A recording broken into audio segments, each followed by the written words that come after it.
Hello, in this video I would like to cover the basics of what it takes to do your first step in automotive diagnostics, which can be done with the code retrieval.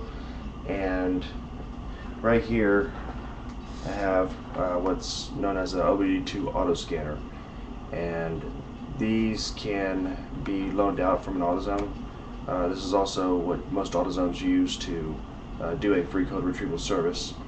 However, it's not the it doesn't always tell you what's wrong with the vehicle. It gives you a general troubleshooting area to start with. Some people get lucky and they get a sensor specific code that narrows it down tremendously. But then other times it just simply means that there is an inefficient, rich or lean engine running condition, and that still doesn't really tell you much. It leaves kind of a vast guessing game. You've got to still find out why you would be getting too much fuel or why you would be not getting enough fuel, and those can be fun.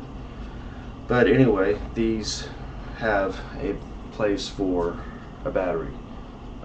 This is not what powers the scanner, but merely what backs it up if you need to review the codes later. And the funny thing about some of these vehicles, though, the newer Fords and GMs and whatnot, is out of all places to put a fuse in the car, they link the cigarette lighter fuse to the data link connector.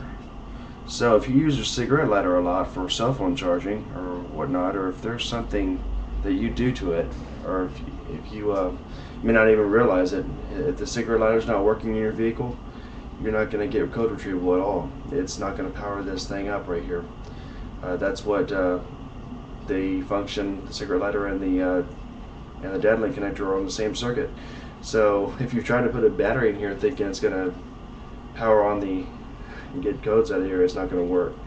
So yeah, out of all places, they put a cigarette lighter fuse in the same circuit. So it's usually about a 15 or 20 amp fuse, and Chevrolets are found under the hood, and most Fords are found inside the vehicle. But anyway, things to look out for: codes like catalytic converter codes. I've seen this many times. Replacing the catalytic converter doesn't always help that. That's not exactly what the code is meaning. It doesn't mean to replace the catalytic converter.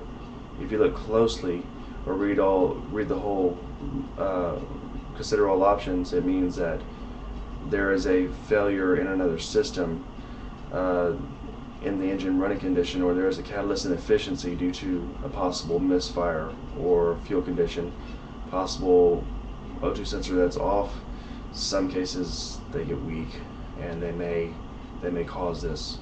However, O2 sensors usually have a specific code if it is gone completely bad. Usually, not always, but anyway, 420s, 421, 430, 431, they pretty much all cover catalyst inefficiency, and they're fairly broad codes and leaves a large area to examine on the vehicle. If you've been liking tune-up, that's a good place to start. That's what your owner's manual is for, is to guide you through that. And also, the main difference in the codes usually is depending on what engine you're running. The 421, since 421 and 431 and all those, most of those 400 codes, they mean usually the same thing. It's just they're detecting off different exhaust manifolds, or what's known as different banks. And this applies to more so V6s and V8s. 4 cylinders is only one exhaust manifold, one bank. But anyway, be careful when using these. They only start you in the right direction. So always get when you're doing free code retrieval from AutoZone, always get a code retrieval. Always get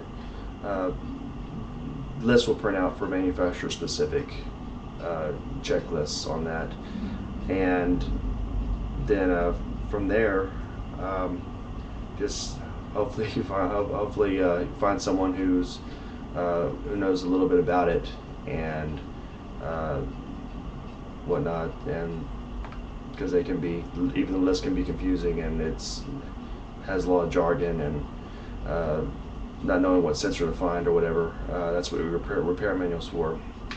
Uh, these can be loaned out for free. They're about 180 bucks also, and so have fun troubleshooting your check engine light, and good luck to y'all.